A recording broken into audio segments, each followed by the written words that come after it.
Hello and welcome to Art Online. My guest today is Emmylou A Shine, who is an artist and a teacher and now an influencer, a YouTuber. What do you call yourself these days? just an artist, I think. Okay, we'll stick with artist. That seems to be okay. Where are you at the moment? Is that your studio behind you then? It's very colourful. I did a YouTube this morning and I did an online lesson. So this is the board I use and it's my studio. It's in my flat.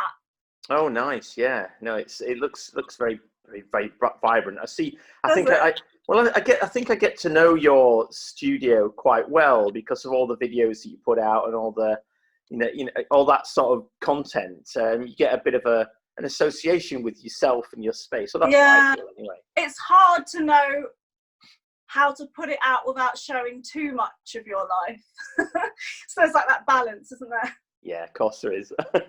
One of the things that I wanted to talk to you about was this content that you started generating, because I know you obviously as an artist and obviously as a teacher. So you teach kids, you run creative workshops, you do a whole bunch of stuff, and you've been putting that online, which I think has really been helping kids in this lockdown situation. But also you've been doing some other stuff as well. You've created a different channel and you're putting more lessons out there. It's like you're using this lockdown as an opportunity to give back. Can you just tell me something about what it is that you're doing and why you're doing it? Well, I just feel like the lockdown, as well as obviously the bits that are happening that's quite negative and quite difficult to handle, I feel like it's an opportunity for people to step into what they were maybe scared to be before the lockdown. So I've always wanted to do a channel where, because I was quite depressed a couple of years ago, I sort of painted and it got me through that, and I learned a lot of different techniques. So I just thought I'd love to do a channel where it helps people understand how they can sort of heal themselves, if that makes sense.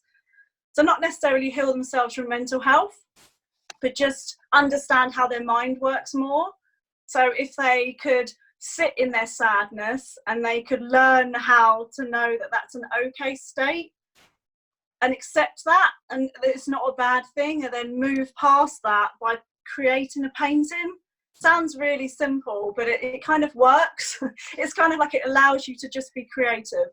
Well, it gives an outlet, doesn't it? And you putting that out there into the world, I suppose it gives permission for people to some extent to say, actually, I'm going to watch this and I'm just going to follow what Emmy's doing. I'm just going to follow that, because it's not just a painting. Because I think you in your videos, you're centering yourself out. You're doing grounding exercises. You're doing quite a lot that's additional to just. Yeah, I think it's scary because I just feel that I'm just me and I make lots of mistakes, and when I talk, I don't always say the right words, and I'm self-conscious and all these different things. But I feel like I quite like that about me, because that's what everyone's like until they get polished up and, have the right lighting and have the right things. And it's really therapeutic to just show that I've rolled up, I've got my flat behind me, and I'm just going to put some paint on some paper, and it doesn't even matter if it looks good. So yeah, I feel like that's that's almost like the core reason why I'm doing it, because I've always been quite scared to just be me, but by being you can help others. Yeah, so it's a win-win, really, isn't it? By doing what you're doing, you're creating that content, you're helping somebody else, but also, I suppose you're really giving some energy for yourself. Yeah, I kind of feel that there's obviously room for judgment and criticism from others, and that can be hard. But I've actually thought those that do and are bold are going to get people comment, but those that comment are normally the people that don't actually go out and do it. So they're the ones that, it's great to comment on something that's already been done, but it's harder to start something and actually do it. Yeah, I get you. So what about, because you got because that's the channel that you started doing. What about the one that you're doing specifically for kids? Tell me something more about that.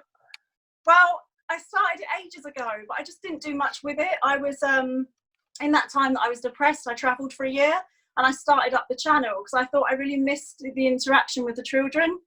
So I started up that channel, didn't really do much with it, and since the lockdown, I just sat there one night. It was when they announced that it would be the lockdown. I just thought, how can I help? I don't know why, it just came to me, a YouTube channel, and obviously I've already got it, so it was easy. And I thought, right, I'm going to do one a day. And because I've got quite a lot of parents that I already know, and obviously a lot of people I teach, I thought, well, I've got the database there if they want it. So some schools have put it on their website, and a lot of friends are recommending other people. And it's just so cool because it's completely free. And I don't have an issue with it, to be honest, being free, because a lot of people have said to me, why are you doing them? Because it takes about, I don't know, 30 minutes to an hour a day. But then it's making someone smile. It's really nice to do because it does require a lot of effort some days. But then it's cool because you get so many emails and so many messages saying, you're a godsend, thank you so much. You know, my children haven't stopped moving around. And then when they saw your video, they've sat still and drawn something. So I didn't realise it would be that popular, if I'm honest. So I'm actually quite quietly happy that I was just being me in front of the kids, and they seem to like it because there's so many channels out there that are really quirky and cool, but I'm just going to be me, and I teach how I normally teach, and the kids seem to like it. So it's awesome that they get to draw and their parents get a bit of time. And from that, I get work anyway, or if I don't, I don't. I don't know. I feel like if you put it out there for the right reasons, it's the best thing, isn't it? Oh, completely right. And I think it's because you're being authentic. You are putting yourself out. You're being honest, aren't you? And kids can see through this stuff. You know, they just want to see someone that they can relate to, that's honest with them, authentic with them, and enjoy what they're looking at, right? Yeah, that's another thing though. I think because I'm doing it for children, I worry sometimes that I might come across as a bit silly because obviously I'm a teacher, but then I just think it's me. So I don't know, it's an interesting one because I always feel like I should be more professional, but the should isn't really a good thing because should means, you know, should isn't really a word, is it? It's like you could be, but do you want to be? No. No, absolutely. Just be honest to yourself. Just do what feels right in the moment. I think that's what's it.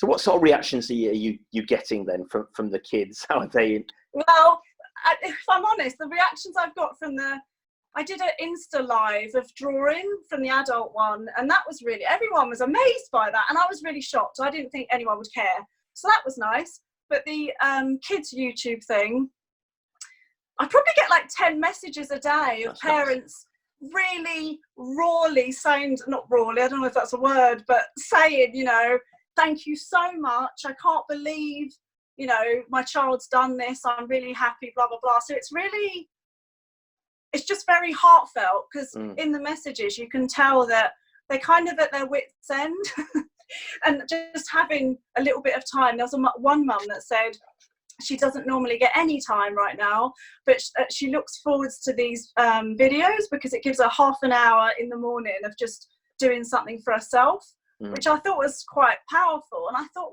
wow, and to be called a godsend by some parents is really sweet. Like, honestly, it's so cute. So it's whatever it means for them. It's really sweet. And what sort of techniques and things are you teaching them? What do you include in your lessons? It's kind of just step by step. So say, for example, a cheetah, it would just be how to draw the cheetah. And I think the thing about my classes is because it is step by step and they end up with a finished piece that looks like something, I think that builds up their self-esteem and they feel so good about themselves. And a lot of parents actually have been saying that their kids didn't think they could draw, or they didn't like drawing before, and now they feel like they're gonna be an artist, which is kind of cute. So it's kind of almost like baking a cake. Anyone can do my videos, but if you wanted to be an expressional painter, as in be expressional, I can't say the word, you know what I mean? If you want to express yourself with art, if you've got the basic step by steps, then you can go off and do all of the messy stuff and do whatever you like. So I feel like it's giving them a kind of a foundation for confidence to go off and do their own stuff. You see, you've been extra busy because it's not only that you've been doing. You've been doing. You've just recently had this. I've seen again online this challenge. You're doing sort of one piece a day. You seem to be setting yourself a lot of goals at the moment, a lot of challenges. And again, I've seen these little sort of beautiful. Is it oil paintings? You paint the oil. Yeah, it's watercolor valuable oils. Right. And you've been sort of doing, one painting a day, and you've been putting it out there, and you have really affordable prices as well. What gave you that idea? How come you decided to do that? I literally thought, like, one time I did a paint a day for a whole year just because I kind of wanted to. And I don't know about you, but things just come into my head when I'm a bit like worried about my finances. I just suddenly thought, wow, I've been hit hard by this. And mentally I can go two ways. I can kind of be resourceful, or I can be worried and then just, spiral almost downhill. But because I can use my talent, it's quite a nice thing when you're arty, or actually it's a nice thing if you're resourceful, I think. So I thought, it's weird, I didn't actually do it for money. Like, everything I love, I don't really do for the money. But to keep me sane, I think I thought to myself, paint one a day all of May. And that's really easy after you've done one a day for a year. Yeah. So when I started it, people were like, oh, wow, that's really cool. And I thought, oh, okay. And then it's day 14 now, and I've sold 16, and it's not even day 16 yet. So I just thought, wow. And I love the idea that I'm doing it for anyone, and anyone can buy it, because they're not poncy. They're not overpriced, and they're not, I think they're fair, the price. Very affordable, yeah. Well, it probably takes me longer than it should be, but that's my problem. But anyway, I just feel like it's nice, because if a child sees my lesson and they want a painting, then their parents can get it for them for their bedroom, and it's not going to break the bank too much. No. So absolutely. I love knowing that it's accessible to everyone. It's not fair to, only say, well, actually, I only do £100 pieces and that's it. It's not very fair. So it's cool that they can get a piece of what I do. Yeah, absolutely right. And I think it's because there's a lot of people in a difficult financial situation at the moment, but that doesn't mean that people don't want something beautiful to enjoy on their wall that they can buy from someone. Think, wow, I've got this original piece of art for like 20 quid or something. That's amazing. It's really amazing. There's a lot of people who are going to be very happy because they're going to have your art. Isn't that cute? I feel like I only paint what I get inspired by. So for me, I don't know if you're that spiritual, but my spirit animals are hair. And I've got this amazing thing where if I see a bumblebee, I know that I'm on the right path in this world, like the universe and all this stuff. So for me, bumblebees and hares are the most awesomest things to paint. And that's so weird, because those are the things that everyone now wants. I did wonder that. I've seen a lot of hares that you've been painting. That was the first one that you did. That was the first in the series, wasn't it? It was like I'm sure it was a hare. You did one recently. Yeah. Do you know why? It's because I was it was when I had that depression. I was walking in the woods, and this hare came up to me. I've never seen a hare in my life close up, but it was a beautiful hare, and it came up to me about a metre away, and it was right in my line of vision. And then I went to get my camera, and obviously it ran off, but it had the most beautifulest face. It was almost like, I can't describe it. It sounds insane, but it's like it came up to me and said, it's okay. And ever since then, I'm like, I love a hare or a rabbit. And also when I was small, the only friends I ever had was a rabbit, which sounds really sad, but it's true. So I had no friends at school, and I only had a rabbit that I looked after. So for me, rabbits and hares are kind of, animals in general are lovely, aren't they? Absolutely. People. Yes. Ooh. Yeah, we need that more now. More than ever now. We need to observe and see nature, and just be thankful for nature that's around. When you go for our daily walks or what have you, and you see what's in front of you, just get, oh wow, Yeah. A bit inspirational. I was speaking to as part of these, I've done a few of these online interviews or conversations, really, not really interviews, but with Andrea Tirimos, and amazing fine artist, beautiful person, and lovely person, and all throughout the interview, your face was just in this massive painting that she's done of you recently. She did a beautiful painting of you recently as part of her collection. How did that come about? How come you got your portrait painting? It was really interesting, actually, because she knows that I've got, mental health. Because I was depressed and I got myself through it, she's doing a series on what about the lockdown, isn't she, and the mental health aspect. And we knew each other quite a while back, and we've sort of kept in touch. And I think I WhatsApped her the other day, quite a while back, and just said, "Oh, how you doing?" And then we just kind of exchanged what we're up to.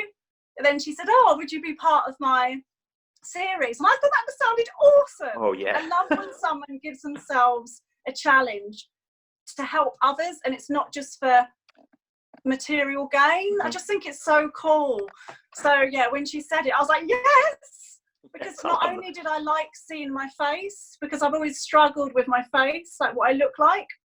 So it was really cool to see that she's painted the beauty that's within, and it's not about being sexy or looking shaggable, if that makes sense. I know that might sound weird, but it's like she paints, she painted my soul, which sounds really deep. But I just thought that sounds really cool. So there's an audio to go with it, which I haven't heard yet. But I think it's going to be really healthy for me to see it. I think when you've gone through a depression, or you've gone through any mental health, or you're going through it now or whatever, it's really nice to visually see yourself. And I think that's also one of the reasons why teaching on YouTube and seeing your face, I think that helps me understand my identity, if that makes sense. It's quite interesting. I didn't think about it before, but something visual is helpful when you're sometimes struggling.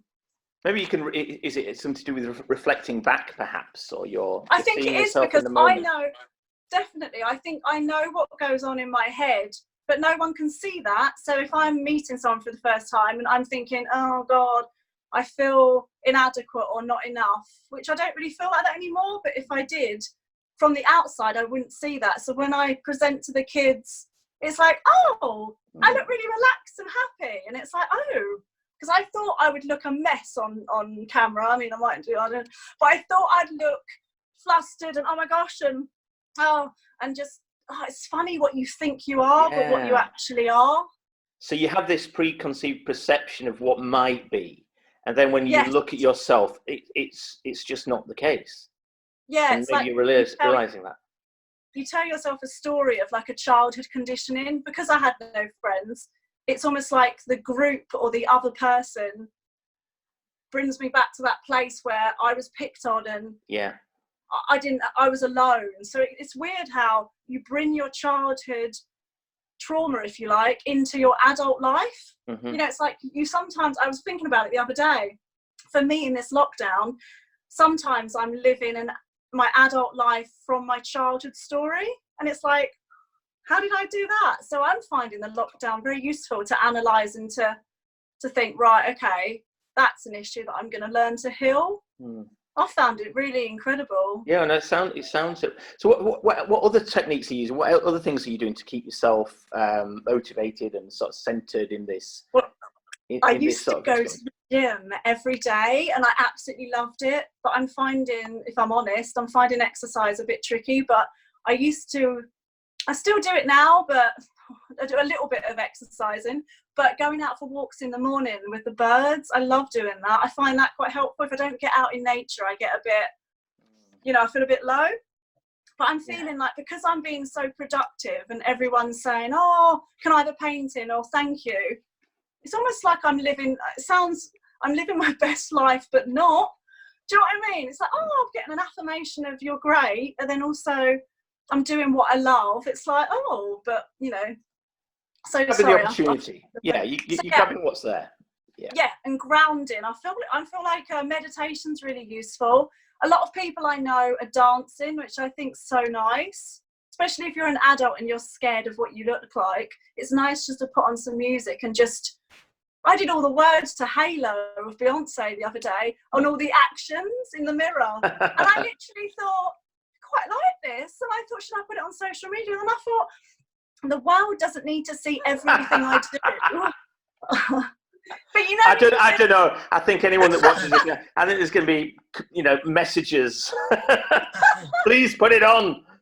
Well, like sometimes you just think, sometimes it's just for you. Yes, I like of course. that. I like my personal life. I never really advertise that to anyone because I don't feel there's any need.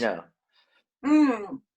It's nice to have that gift for yourself. Yeah, absolutely. I found that eating food, I've just made cookies. That was quite nice. You know, making your own food again is quite cool. Yeah, spending a lot of time in the kitchen, experimenting, just spending more time than you normally would there. I found myself doing the same, you know, you're just looking forward, actually, I never looked forward to this, but looking forward to, you know, like 12:30, sitting outside on the little patio area, having a coffee and a, you know, a sandwich, and which, you know, is a nice sandwich, you know, it's been carefully made. I don't know how else to describe it. But I don't know where I was going with this nice random sandwich story. But just sitting out there and just like, oh, you know, this is cool. Yeah, I'm looking forward to this now. And if it wasn't for the lockdown, I wouldn't have had that. I wouldn't be thinking in that way. I just wouldn't. Yeah.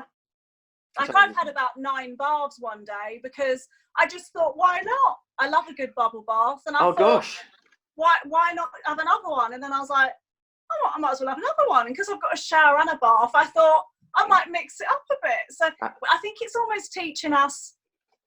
It's hard to say that because sometimes you think, well, actually, there's some really bad things happening, obviously.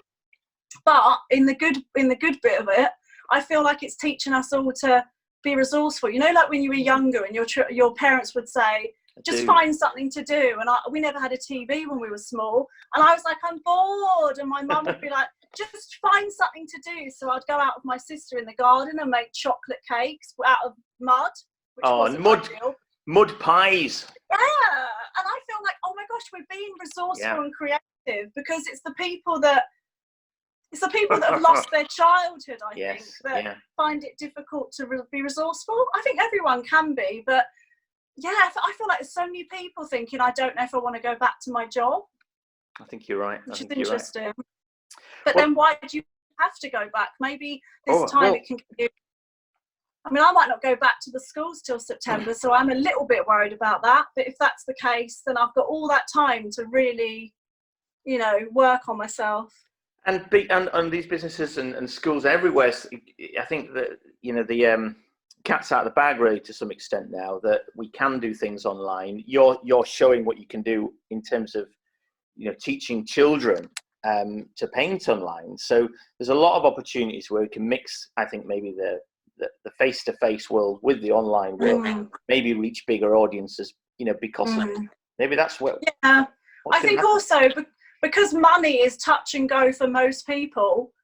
For me, when I need to be kicked up the bum because I'm going to lose the flat, for example, that's when I think, right, let's just stand in my light and just let's go for it.